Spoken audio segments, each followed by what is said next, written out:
পাল্টে গেছে সরকার। বিজেপি ক্ষমতায় আসতেই খুলে গেছে আরজিকর ফাইলস। শুক্রবারই আরজিকর কাণ্ডে 3 আইপিএস অফিসারকে সাসপেন্ড করা হয়েছে। তারা হলেন কলকাতার তৎকালীন পুলিশ কমিশনার বিনীত গোয়েল, তৎকালীন ডিসি সেন্ট্রাল ইন্দিরা মুখোপাধ্যায় এবং তৎকালীন ডিসি নর্থ অভিষেক গুপ্তা। অভয়ার ঘটনায় আগের মুখ্যমন্ত্রীর ইশারায় কথায় যারা যারা অত্যাচার করেছেন, প্রমাণ লোপাট করেছেন, অভয়ার মাকে আগের মুখ্যমন্ত্রী, হেরো মুখ্যমন্ত্রী, তার কথায় যারা ঘুষ দিতে গেছিলেন 3 আইপিএস সাসপেন্ড হয়েছে। অপেক্ষা করুন, বিনীত গোয়েল, ইন্দিরা মুখার্জি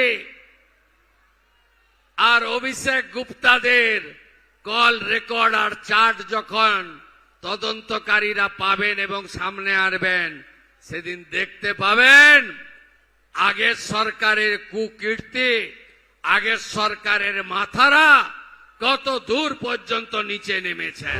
3 আইপিএস অফিসারকে সাসপেন্ডের পরদিনই শনিবার আরজিকর হাসপাতালে যান বিজেপি সাংসদ অভিজিৎ গঙ্গোপাধ্যায়।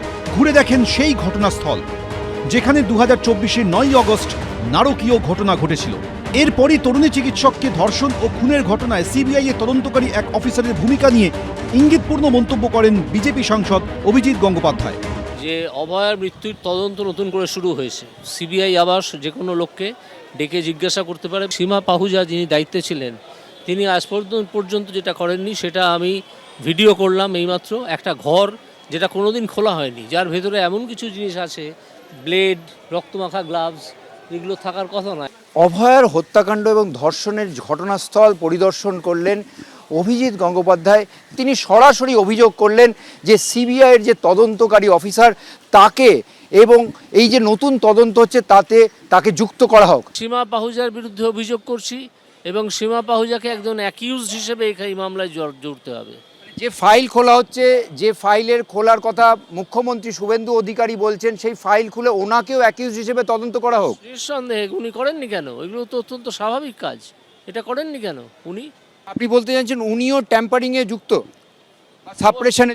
অবশ্যই সাপ্রেশনে যুক্ত, অবশ্যই সাপ্রেশনে যুক্ত, না হলে ইনভেস্টিগেশন এই হাল হয় না।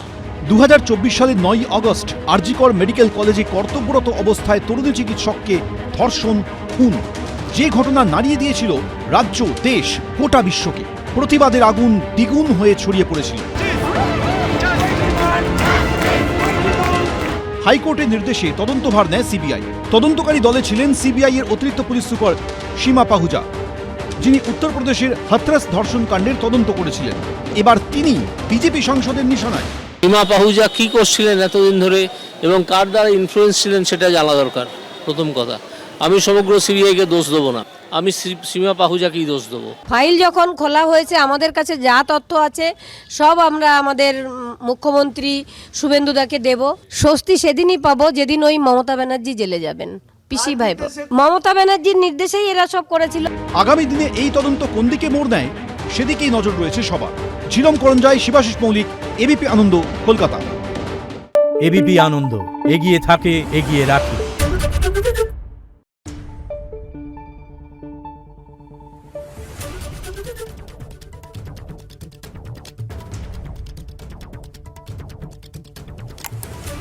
Thank you.